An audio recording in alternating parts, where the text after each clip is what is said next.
Welcome to Mark My Words, a show that searches for the fork in the road in life, the place where the turning point in the journey of entrepreneurship and life can be found.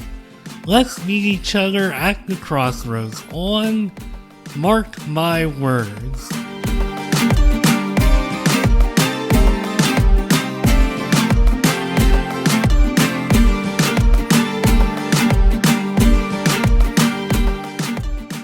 Ever since today's guest, Dara Erck, has come to my attention, I have thought a lot about my own journey growing up, especially as a teenager. And I always kind of felt, even to this day, even when I was living as a teenager, I felt like I really needed more support. I really often felt like people were working a little more against me than for me. And when I started getting ready and prepping for this episode with Dara, who is the founder of Sam and Leo, and just to kind of summarize what that is, it is a, let me make sure I read this off correctly for Dara here, but it's a mental health brand dedicated to supporting well-being through a line of specially formulated gummy vitamins. And I will just go to her website and, oh, Dara, I'll of course let you talk and summarize all this more. But for the sake of introducing you, Sam and Leo, these gummy vitamins, they key into certain things that really can help with areas that I think teenagers struggle with. They include sleep, energy, immunity, eyes, which even as an adult, believe me, all the hours I put into my day job, I could certainly use some help with my eyes, and relaxation. I think this is a great product and a great cause and awesome stuff that you're advocating for. Welcome to Mark My Words. Maybe I'll let you talk a little bit. How you doing today, Dara? Good. Thank you so much for having me. And your intro almost made me emotional, so I appreciate that.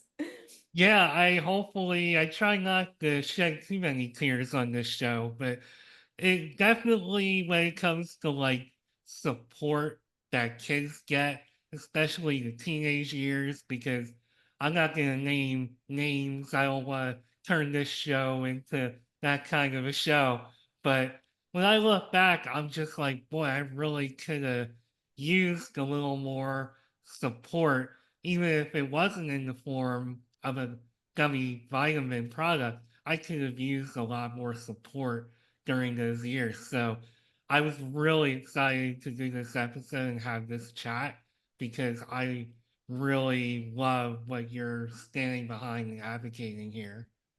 Yeah, no, thank you. I think I definitely look at it as a tool. Like the vitamins are just a tool to have a discussion or open up pathways between parents or teachers and kids. And so, like you said, it's not just the product, but also the support our kids need right now and always have needed.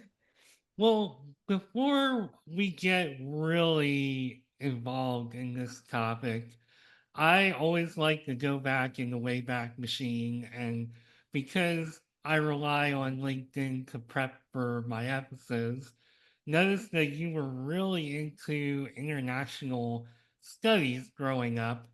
But I also see that obviously this is a movement and something that you're very passionate about. So, two-pronged question, I guess.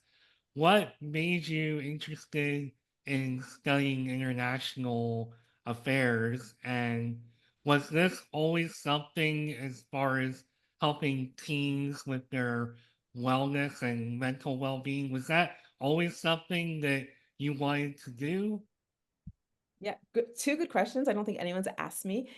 So I think the first one about international studies, I think I've realized it was just in me. I grew up on three dirt roads from a main road, rural Vermont, graduated high school, the same 20 kids I went to kindergarten with, very closed.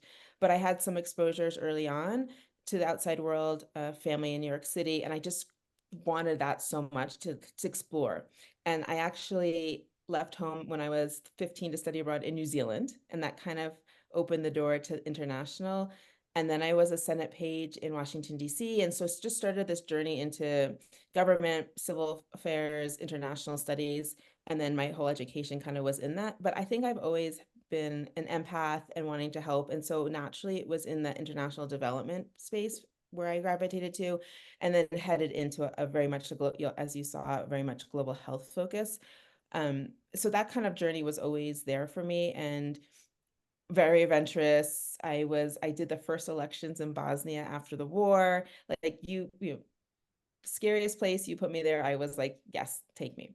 And then had my own kids and own journey and probably start to realize my own mortality and probably needed a little bit less risk in my life.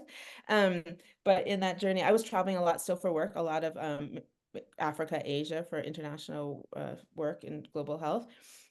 And as my kids started to grow up and have their own issues, I was like, there's something here. And like my passion in the impact space, but also the broader reach beyond me and also beyond the US, because there's so much support we actually do get in the US and it's not international. So obviously I look beyond that.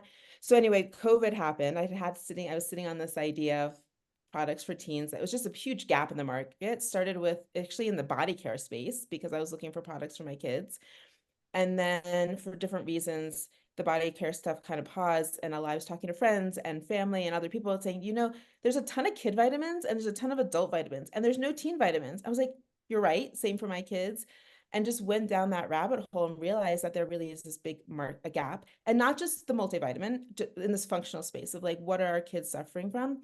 And then I'll just say, lots of people ask about ingredients and formulation and how clean it is. And I kind of joke that I raised my kids on organic, made my own baby food, but they still want Subway and Dr. Pepper or the energy drinks. And so it's like not trying to be make our kids so clean. It's just like it's a support system there. And then for me, the passion is that impact is like, how do we support parents who are trying to support our kids going through this? So No, so first of all, I thought about having a Dr. Pepper before I even started this. So perhaps maybe if I had somebody like you in my life, like many years ago, maybe I would be thinking of doing something different to get energized and ready for this episode other than Dr. Pepper or Dunkin' refreshers.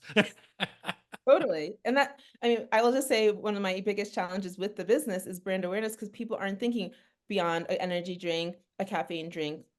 They don't know that there's a B complex is an energizing. And so it's just even some awareness around that because we all are programmed to go to the caffeine. So you talked a little bit about being an empath. You said that you grew up with a group of kids that you were all very close.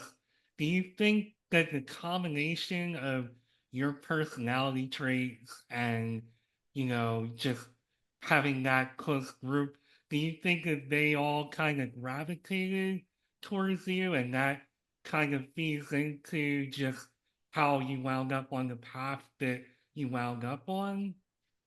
That's a good question. I actually probably would think it's the opposite. I felt probably more like an outlier and couldn't wait to leave that small community. And I appreciate it more. I respect my parents' decision to live there, but I couldn't wait to leave. I was like, get me out of here. I need more than this. And so I think that's a different, but I definitely had a very strong sense of community and where I came from. And like my parents still live in that small town. So I see that. But no, there was an itching to leave. Yeah, I was kind of the same way when you said outlier, couldn't wait to leave. Right away, I'm like, yep, that was me. Although, as much empathy as I think I have, I definitely was not one of those who had like tons of friends and all that. And I really struggled with just fitting in. And obviously, some of that had to do with things I was born with. I suppose people, had their opinions or reservations, or it was a different time as well. But when you were talking about being an empath and just seeing the direction that you went in, it made me think of somebody that I went to high school with who was very similar in that I felt like everybody just kind of gravitated towards them because of how empathetic they were. But the only difference is we didn't get to see how they could have really grown and evolved. They wound up passing away in a horrific car accident. So we never really got to see their full potential realized. I'm getting off on a tangent that has not as much to do with this, but that's what it No, made me think of. I think I always saw myself as smart but not necessarily popular, and saw things probably differently, and maybe it changes now as you get older, but I see it in my own kids. My kids, we've moved a lot every couple of years. They've been in many different schools. They don't have that sense of community, but they don't have this huge group of friends. They also probably like me have one or two close friends, small groups. And I don't push them in that, right? They don't need to be the most popular. They don't need to have 40 friends. One or two is fine. Um, but I definitely think that society puts that pressure on you to be liked or fit in. Yeah, you don't need to be popular. I mean, the one thing that I've learned, especially as I've gotten older, is I didn't necessarily need to be class president, quarterback of the high school team, all wrapped into one. I just needed to feel support. I needed to feel like people were behind me, believing in me. And if, hey, if I had a dream or something I wanted to do, like, I remember one person in particular, I said, I really see myself moving away from this area and living in a metro area, whatever I might have told them. And their reaction was like, yeah, you're not going to do that. Like, nobody ever leaves here. And we're kids. So it's like we're much younger. But it's that kind of thing that I feel like obviously I overcame that little conversation, like 2 seconds of my life.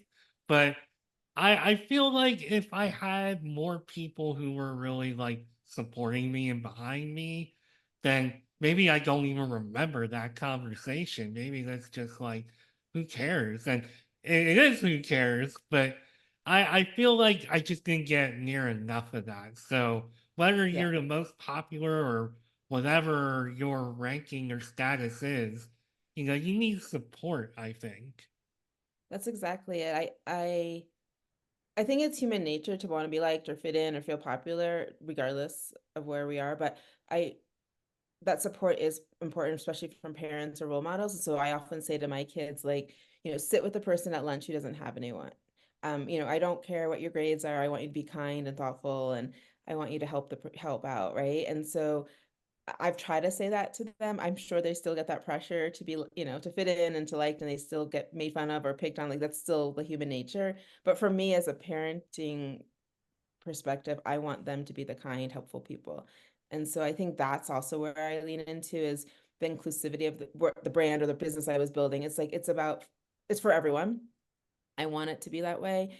Um, and that's what I try to teach with the kids too. But that support comes from being accepted. The other thing I often say, and this is more when I talk about teen mental health or parenting, is that we're not trying to fix our kids. Like they're fine the way they are. They just need the support, or like whether it's whatever the support is, whether it's a therapist or whether it's medication or whatever. It's not to fix them, it's just to support them and changing that dialogue. And so I think a lot of parents come across as fixing, and instead of fix, and that doesn't feel good when you're trying to be fixed, because then you feel something's wrong with you.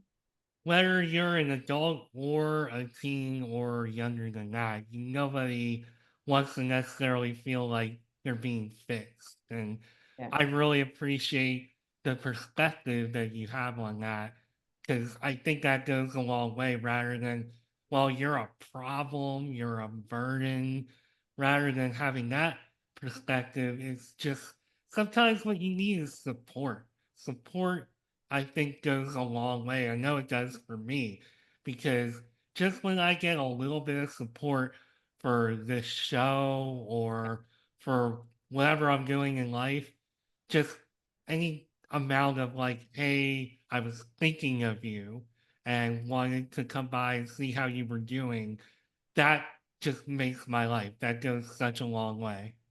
Oh, well, completely, because I'm doing this, building this business by myself. It is so lonely sometimes, and I wish someone would just step in and help me. I'm also a single parent, raising two kids, like doing it all by myself. So yes, for sure, that support. I also have this perspective of like we're trying to support our kids, but I feel as parents we need support because there's no manual, there's no, you know, I often also say like that if you're lucky enough to get have access to therapy or therapist, 1 hour a week is amazing, but it's not the real that's the rest of your week. You have 7 days more of a week that you have to parent your kids, and you need support doing that. And so that's where I come in. It's like self-compassion. How do you make it through um, everything you're doing, not just parenting, but like your business, your work. Yeah.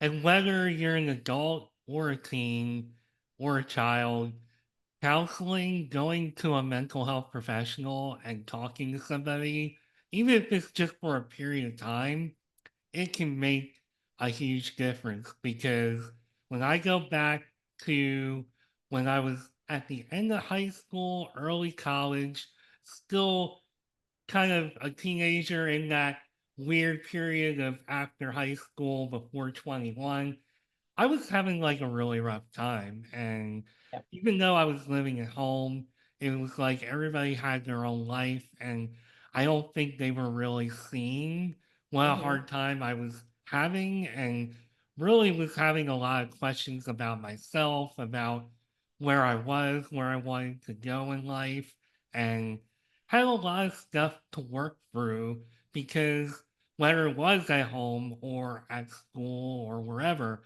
I just wasn't really getting support and wasn't feeling supported in some of the things. Like I had dreams of doing some things with my life, and my goals were rather lofty. I mean, I wanted to, and I have, in a way, kind of accomplished it. I mean, I'm working for a very big company in the entertainment business these days, and I'm still blown away by where I'm at and the fact that I got through that. But because of the stigma, especially back then, of raising your hand and saying, I need to go talk to a professional. I don't think it's there quite as much as it was 25 years ago, but because of all those factors and just the familial, cultural, oh, we don't do that. Why are you doing that? You're crazy, quote unquote. Don't do that. So I could have really used that kind of guys just to talk and get things off my Yeah. chest. I completely agree with that. And then, although I say on the flip side, my kids have that access and maybe they take it for granted, or they're like, we're done talk. We used to, when they were really small, we called it a talking doctor. And so they don't, so there's always I guess the grass is always greener. Now they have full access and they're like, no, we're done. We've got there. And then, when you don't have access, you wish you had. So I feel, and then we've done rural and urban, we've lived in both. And for me as a parent, access in rural is just so much more challenging, especially when you're looking for specialists. One of my sons has OCD, which is really, really challenging to treat, but also to find a specialist who understands it different from other types of anxiety. And so just navigating all of that, like we have full-time jobs and we have full-time parenting or whatever we're doing, to navigate all of that is really challenging. And I think, your journey itself, like just to know that to hear you say like I'm blown away where I've come from. I don't always give myself that grace too, so I have to stop and pause and say, wow, like I've built this by myself, or I've done this, but like I didn't have all that much support doing it, right? So Yeah, yeah. I can totally relate to that, and I think this is one of the reasons. I feel like I always use this line, but it's one of the many reasons why I like meeting entrepreneurs, because I can always find that thing like, aha, we have that connection. And I feel like you and I have this connection of we understand what it's like to have to look within ourselves and be resourceful, and they're great skills to have. And it's really great to be able to say, you know what, I don't always need somebody to hold my hand through life. I can navigate through life and I have the ability and the strength to do it. But even people like us we need support, and there has to be a balance somewhere. Complete. Absolutely. And Which, yeah, I mean, I really have come to realize that more as I've gotten a little older, that I personally, I almost think the fact that I'm so resourceful and so cognizant of so many things going on that maybe some might overlook. I almost feel like it works against me a little bit. Maybe that independence and resourcefulness is taken for granted by others, and it can be a bad thing. yeah, that is so self-aware, and you've said it so eloquently, but that's exactly my experience, that people just think I don't need help because I manage it on my own. And I'm proud of that, but also it's tiring and also would love the help. I'm also the first person to, I will never say no to helping someone else, right? Like you're going to reach out, I'm going to help you. I'm going to connect you. I'm going to use LinkedIn. Like because I want someone to do that for me, but like we all get ahead when we help each other. And uh, the most frustrating times I've had in building the business, but also my career, has when I've come across people who don't do that, or who don't follow through, or who don't say, "Oh yeah, I'm happy to introduce you." Like who is that serving? And so yeah, that's a huge frustration that I come across. And I just don't want to take any of that credit you just gave me away for being eloquent. But the only reason that that came out so eloquently is because I've thought about it so darn much over the course of my life. It's been like a constant struggle for me. So seeing your background, what you're advocating for, I knew that this was going to be great. Not only hopefully for the audience and for you, but for me who loves to talk about this kind of stuff and is probably long overdue to really talk about it. So Yeah. I would also just add that a lot of people pivot or start a business because they're not happy with what they were doing in their career, or they want to do something else. That's not necessarily my case. I love my work. I love working for the Bill and Melinda Gates Foundation. I love global health, the travel. Like I get so much fulfillment, and like I love that work. I just found something else that I found needed to do or passionate about doing, and it's an and, not an or. And so that has been a unique journey too, because it's been a pivot, but also ingrained in what I'm doing. And so, yeah, you don't always have to like, turn off the first part of your career to go do the second part. oh, absolutely. And one quick note, I tried to mute myself while I coughed there and I absolutely failed. So I apologize to everybody for that. I'm now not batting 1,000 on that one, but I really can relate because I myself am doing this podcast while working right now. I'm working like 60-ish hours a week at my day job. So you can do it, but I mean, having a little bit of support, somebody to just kind of cheer you on, it goes a long way. Yeah. And people had said to me, like, why don't you start your own podcast?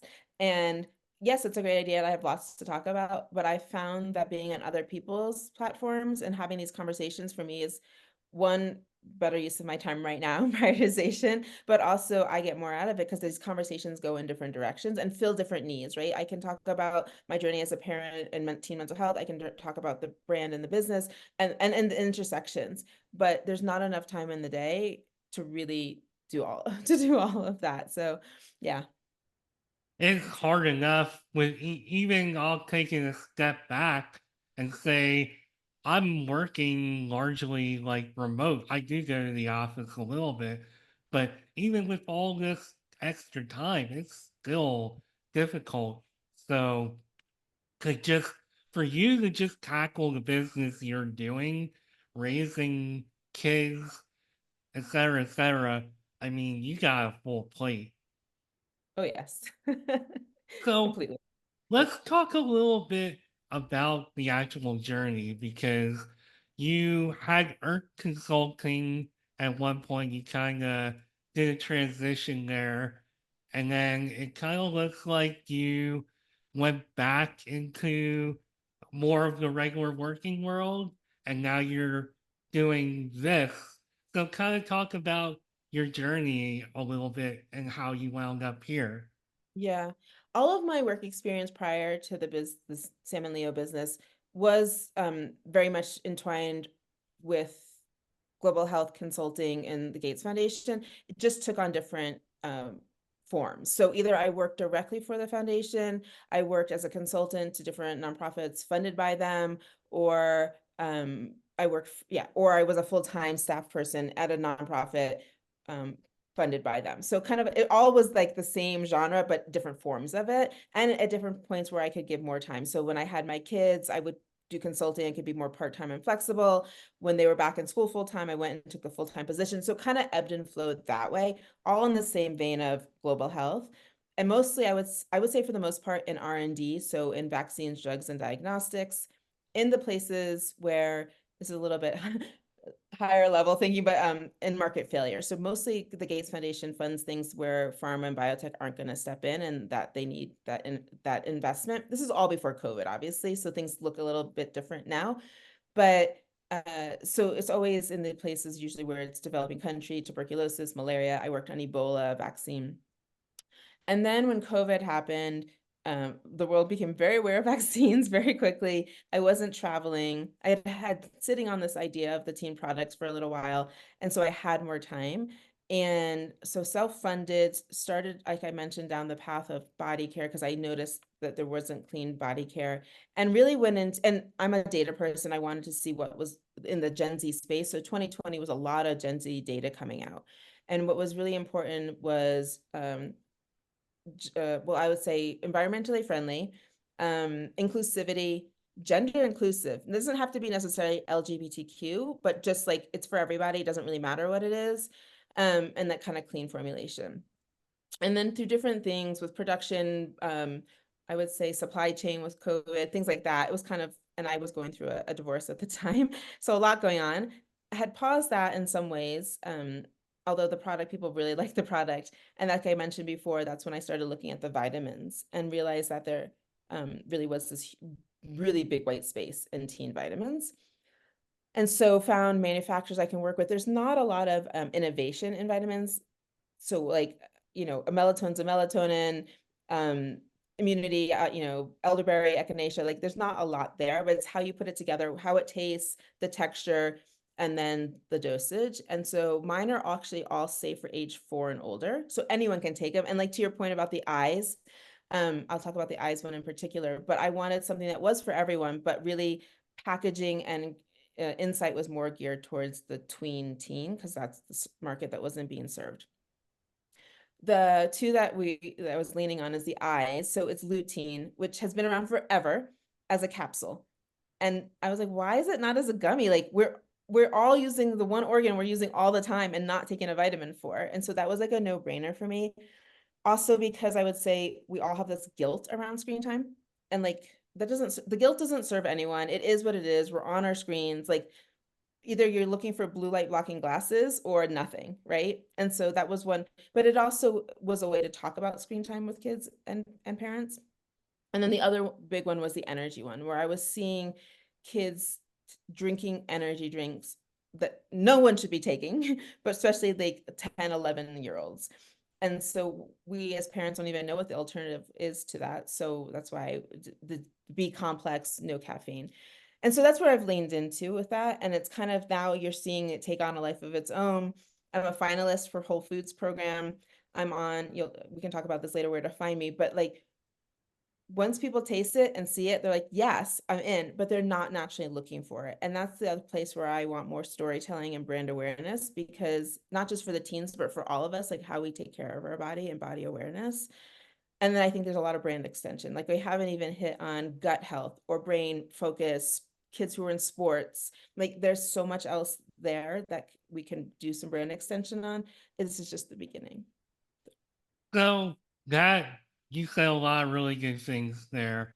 I can't help but to tell one quick story though about energy drinks. And this is going back almost 20 years. I was working at a company that functions They broadcast 24/7, 365, and I was called in to work overnight.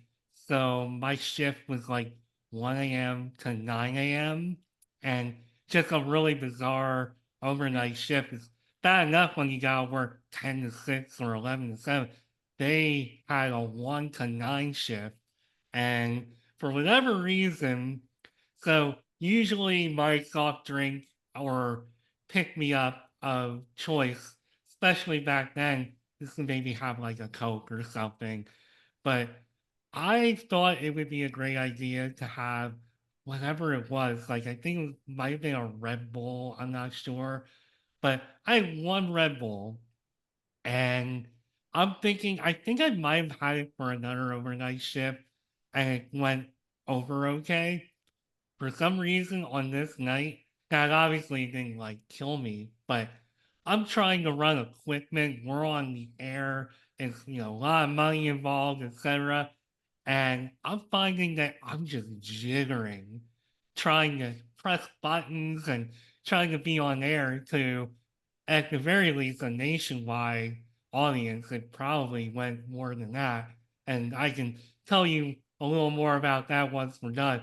But basically, I told myself after that because there was a crash after that where I went from being so hyped up that I was jittery. And then after that wore off, I'm just, really run down and on a down. Now I got through the shift, I survived and everything, but I have never drank another one of those drinks. And I always, anytime somebody talks about energy drinks, I always think of that night. And I can't imagine the effect and how that can be for somebody younger than somebody who was in their late 20s at the time. Can't imagine the effect. Yeah. Well, and add three of those in a day or like that, like I also they're seeing vaping. They're self-medicating in many ways. Maybe it's not addiction, it's not an addiction in the sense of like alcohol or other drugs yet, hopefully, but there's definitely vaping happening and introduction to nicotine in other ways. And I was seeing the data too of like the ups and downs, right? Like needing the energy drink to get them awake and up and then staying up too late gaming, whatever it is, and then needing something to take them down to go to sleep, whether it's vaping or something else. And I also have a sleep gummy that's a really, really gentle, low dose melatonin that people, adults love as well. But it's this like kind of, medicating to go up and down. And that's definitely not natural rhythms. I understand the energy drink market in terms of who it's geared towards and where it comes from, and there's a hype around it, but it's really not healthy for anybody or 11, 12, 13-year olds. And so one other thing I will say to that is like that body week, you took it and you knew exactly that it didn't feel good. Of the five gummies I have, the two of them, the sleep and the energy ones, that's something like a kid can say, I'm tired or I'm needing more energy. So they can like take the gummies to make for themselves and they know that a body awareness. The other ones are more preventative and like it's more coming from the parents. Like you should take immunity or you should take the relax one now or the eye health one. And they're not going to feel that immediate effect. Like their eyes aren't going to be better, all of whatever. So there is this like kind of play of like a kid starting to understand how their body feels immediately through the sleep and the energy, and the other ones are more preventative and like this is good for my body. And that's a really important awareness because most people aren't aware how their body feels, but definitely kids aren't. And I think it's important for somebody to be there to have that discussion with them. Yeah. And I think it really just goes back to support. And I think, just kind of thinking about the challenges that teenagers face today and how this product coincides with that. I think you touched on a lot of that, and maybe if there's more room to elaborate, I'll let you elaborate on how the two kind of come together to help teenagers feel better and more supported. Yeah, the last thing I would say is I don't think we know what we've just been through with the pandemic and aftermath. And from so many angles. So what is the mental health landscape? How did it impact our kids socially, emotionally, where we're headed with it? Um, health-wise, physical, mental, all of it. We don't have that data. All we know is that we are coming out of it. We are seeing different things with our kids, my kids in particular, all kids. And so if we don't have that data, but we want to do something, what can we be proactive in? And I think so health, nutrition, if our kids aren't going to eat that healthy, might as well supplement them. And not just a multivitamin, but like that kind of conversation. And then setting them up with that support and resources, like you said. So like coming together from saying, okay, here's, if you need someone to talk to, here's ways we can access that. Here's parent support groups, right? What are, I think being vulnerable and talking about your story to other parents or other people in your life so that everyone knows, no one wants to see someone who looks like their life is perfect, right? And they have it all together, right? Being able to be a little vulnerable and share what you're going through helps everyone, I think. And so that's where I'm seeing right now is like, we don't have all the answers. We don't know what we've just been through, but like, what can we do to work together to get through it? So, how do we help people who I know that there are people, and I may even at some point in my life have been guilty of gotta always be on the mark, always gotta be perfect. Because sometimes when people are focusing too much on perfectionism, you're not really seeing some of the issues that they're really having. How do you feel is the best way to navigate an issue like that? Yeah, such a good question. I definitely don't, I'm not a professional with a bunch of letters after my name of all of this, but what I've seen is a couple things. One is role modeling. I use this one story. A good friend of mine has 4-year-old twin daughters. And what we were going on a walk, and she was saying how the one daughter every morning is rebuilding her Lego and has to rebuild it perfectly the same way every single morning and gets super frustrated and angry when it's not rebuilt exactly the same way. And I was like, well, you know what? It's probably because, and this is only what I'm thinking, but I'm going to share it with you and you can take it or leave it. But all she sees around her is perfection. She sees two parents who make the world perfect for her and go to work and bills are paid and meals are on the table, and she doesn't see you mess up.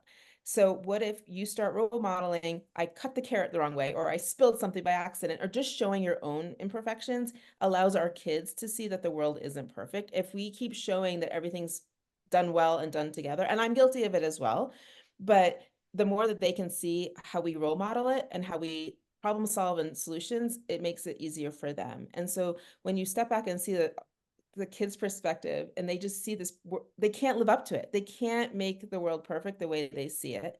And so if you step back and give everyone in your life a little bit of grace and show them the imperfections, I think that allows room for everyone. So that's where I come from this. um I think it's hard because we're all trained socially, right, to make it look perfect, and social media is guilty of that. Like, it looks perfect on social media.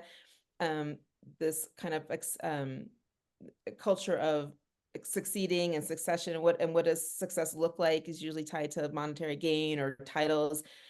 So we're up against a lot that makes it challenging to be that way, but I don't think it serves our kids, especially for them to see that. So that's where I come from with it.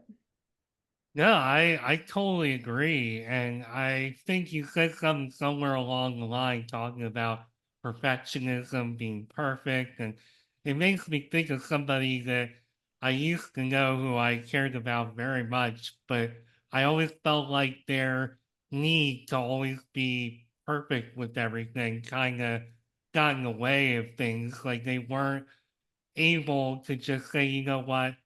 This didn't go the way it should have. I messed up.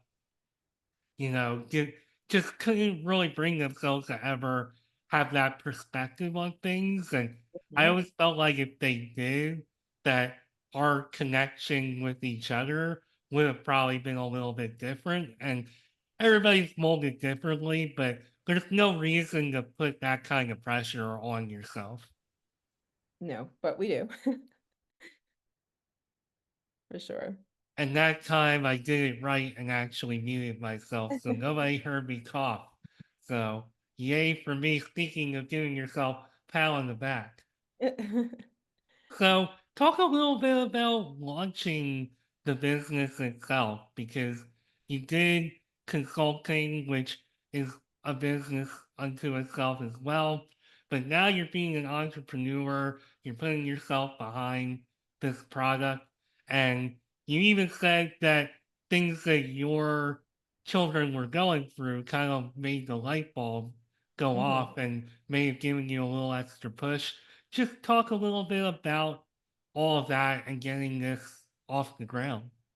Yeah, that's a whole process that I sometimes can't believe I've done myself because it's obviously not my background. I'm pretty good in the operations strategy, finance space, and how to get a project done. This is completely different, launching a product. I have had support or leaned into early on some brand marketing or logo and design, package design, but for the most part, it's been me managing all of it. I don't have a team or staff at the moment. Just bring in people when I need to. But really it's me. I feel like it's a lot of trusting my intuition and gut of like that resonates with me. That's what I would want as a consumer. When I see it, I know it. I might not necessarily be the one to design the packaging, but when I see it, I know that it resonates. I think there's so many tools, almost overwhelming tools to launch a product now in terms of are you e-commerce? Are you direct to consumer? Are you on Amazon? Are you on a shelf? Like the multi-channel thing is very challenging to navigate and overwhelming. I'm kind of leaning into just a couple of those channels where I saw work. A lot of it is throwing darts to see what works. Um, I am self-funded. I think at some point I will need to do a raise, and that's a whole nother beast to navigate. A lot of it is one foot in front of the other and really just prioritizing a to-do list of like, what are the three things that are going to move the needle today? Because I can't do it all. Like if you saw my to-do list, it's miles long and I can't, and I don't think it's healthy to try to achieve all of that. I also think that like the productivity specialists are overwhelming as well because you could think all day about how am I going to use my time in a day and what's the best use of my time, but we're all human and we get distracted. And so I think it's kind of giving yourself grace and also prioritizing. So I look at like what are the couple of things and each day it's doing that. Um and I definitely don't have all the answers. So sometimes I say I don't know what I don't know. And sometimes that's blissful because then I don't I'm not so hard on myself. But other times I am frustrated because I want to be further along than I am. And that is probably the hardest part is that. So, what's next for Sam and Leo? What other areas, if you've even thought about it, would you like to focus on and put vitamin L for? Yeah, that's a good question. I was really over the vitamins lasted sorry, vitamins launched last year and I was really adverse and opposed to going on Amazon, but then I did and realized that's where most of my sales were coming from, and that had its own hiccups and challenges, but that's where people are buying. And then I've also been hesitant to be on a retail shelf because people have to find like there's interest for me to be on a retail shelf. The retailers are really have been reaching out. Although getting on the shelf is one thing, it's getting off the shelf, someone buying you and finding you. And I've been really hesitant to do that because that requires so much resources and marketing. I think that's where I'm headed to right now and leaning in because there is that interest to be on a shelf and it is a product differentiator. I'm not taking away or cannibalizing someone else's product or brand. It's adding to, it's a new offering. And so that's interesting to retailers because they don't, that's what they want, right? You're adding a selection, you're bringing someone else into the store. So for the business, I'm looking at what shelves can I be on, what are appropriate shelves and expanding and then growing from there and getting some support, like we said, support to do that. And then long term, it's that brand extension offering more and looking past that and even international. I think there's space for this, everywhere. Um, I think the teen market space is interesting. I don't think, you're capturing people for a shorter period of time, but if their products are safe for age 4 and older, you're getting them through that period as well. And then there are many adults who like prefer to take a gummy than a pill too. So I think there is an adult market there as well. But for me, going back to your first question and back to square one is it's the impact and being able to give back. So for me, it's going to be able to drive that revenue to give back to nonprofits and mental health and show that impact. So it's combining the business with that impact that's super important to me. And that's where I would like to have the most see the most growth. So, are you going to need to just kind of keep doing what you're doing and then the light bulb will go off like, oh, that's an area that I can add to the line and we can focus on that area as well? Yes, I definitely followed. I'm looking at the trends. There's a lot of trend analysis. So what I saw this past year was a focus in sports, nutrition, gut health, and then definitely some in the mushroom space. So I think I don't have the resources to do that right now, but just keep following those trends and what's interesting, I think is an easy add-on for that. Um, and so I'll keep in that space. And then in terms of fundraising for the business or getting in partners, it's not necessarily for the inventory or for like the manufacturing, but it is for that marketing growth and brand awareness. I think there's a lot of partnership potential, whether it's with celebrities, the Lady Gagas and Billie Eilishes of the world who are into mental health, or is it, you know, just partnerships with other brands who want to work in the mental health space. I think there's just so much to be done in that space. Well, speaking of your brand and partnerships and all of that, how can people find you? How can they work with you? How can they learn more about you? How can they get the product, etc.? All of it. So I would say start with our website is shopsamandleo.com, all spelled out. And you can get all that information there. Follow us on social media, especially on Instagram, Facebook, TikTok, and that is at shop Sam and Leo. And then I'm happy to give out my email address to contact me at Dara, so it's Dara at shopsamandleo.com for partnerships and interests. And we are sold on the Shopify website, but also on Amazon. And it starts hopefully seeing us on shelves soon. But happy to talk to anyone. If you want samples, if you want to try it, if you have ideas for partnerships, I'm open to all of that. All righty. Well, look, I think what you're doing, what you're advocating for, standing behind, I think is absolutely amazing. And I'm so glad that we were able to come together here on this Saturday afternoon, Saturday morning, depending on time zone, and talk about all the amazing things you're doing. I really appreciate you coming on and spending a little time with me. Thank you so much for having me. I've really enjoyed this conversation. As did I. So thanks again for being here. This again is Dara Erck, and she is the founder of Sam and Leo, which is a gummy vitamin that will help mental health and improve mental health for teenagers and perhaps even adults as well. So Exactly. thank you very much, Dara, for being here. I am Mark Schmidt, and you just listened to Mark My Words. Have a great day.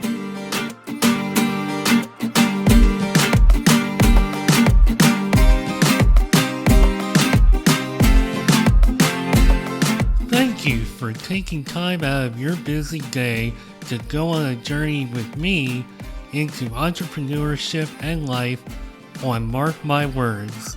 If you would like to learn more about me and the show, you can find me on LinkedIn at Mark Schmidt or connect with me on Instagram at Nimrod79.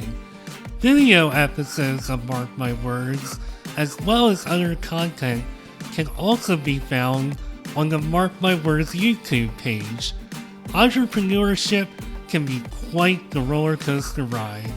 It can be a bit isolating and intimidating, but it doesn't have to be that way. Let's meet here next time at the crossroads on another episode of Mark My Words.